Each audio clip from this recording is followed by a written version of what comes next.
Guys,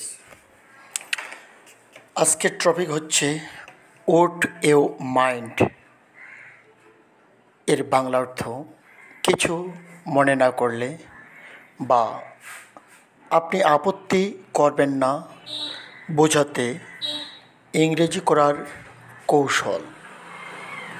আসলে আমরা এর টপিক দিয়ে এই ধরনের বাংলা বাক্যগুলোকে সহজেই ইংরেজি করতে পারব।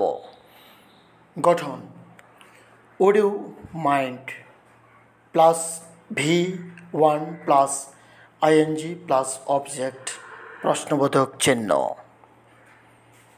যেমন, আপনি কিছু মনে না করলে দরজাটি বন্ধ করি।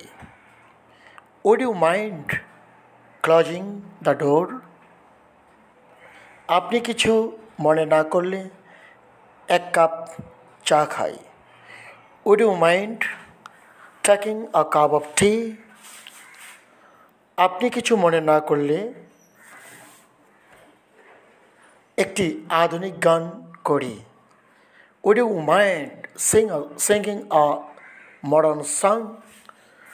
আপনি কিছু মনে না করলে এই বইটি পড়ি। would you mind